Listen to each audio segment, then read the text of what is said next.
over a year after assisting Miles Morales in taking down Kingpin on Earth 65 in New York City, Gwen Stacy describes how she finds it difficult to build relationships with anyone there, and how she feels alone in her role as Spider-Woman.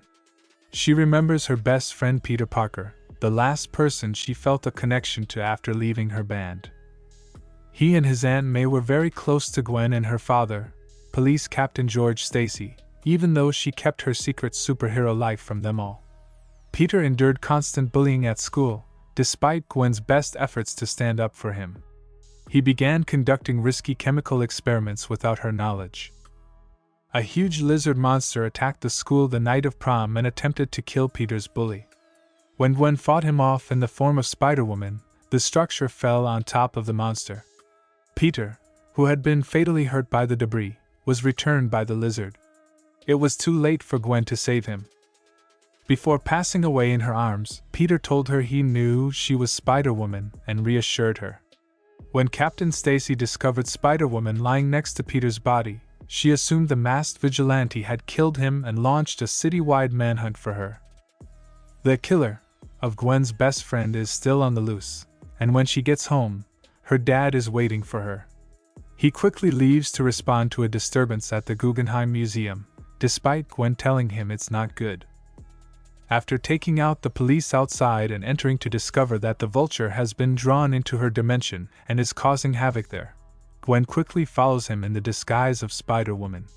She is held down by the antagonist, but Miguel O'Hara, alias Spider-Man 2099, another time traveler from another dimension, frees her. He explains to her that ever since the Collider incident in Miles' world, Vulture and others like him have been drawn into parallel universes. His equipment and abilities are still failing to contain the Renaissance-era Vulture, so he uses Lila, an AI, to request assistance from Jessica Drew, another Spider-Woman. While Miguel almost used a pair of hidden fangs on the creature, the three were able to stop Vulture and save the local residents and police officers. Gwen, who is hurt and outside the web, stops to rest. Captain Stacy discovers her, surrounds her, and tries to take her in. To his surprise, she reveals her identity as his daughter when she has no other choice. She tries to reason with him and insists that she is innocent of Peter's death, but he keeps arresting her. Miguel and Jess, who are getting ready to return the Vulture to their dimension, manage to stop him.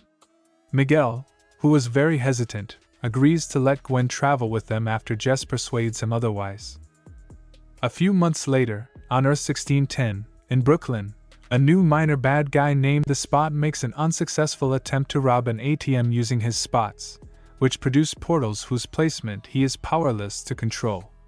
Spider-Man, also known as Miles Morales, shows up to stop him.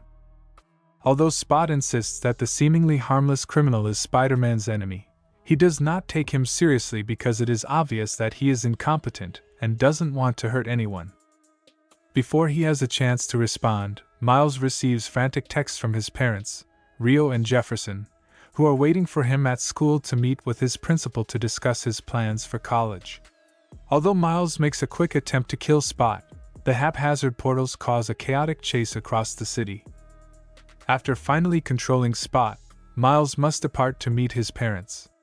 Although Miles is doing okay in school, his unexplained absences have taken a toll on some of his grades and all of his extracurricular activities. His desire to attend a college in New Jersey to study dimensional travel has his parents worried as well. As soon as he realizes Spot has escaped, he abruptly departs, and Jeff follows him, much to Rio's chagrin.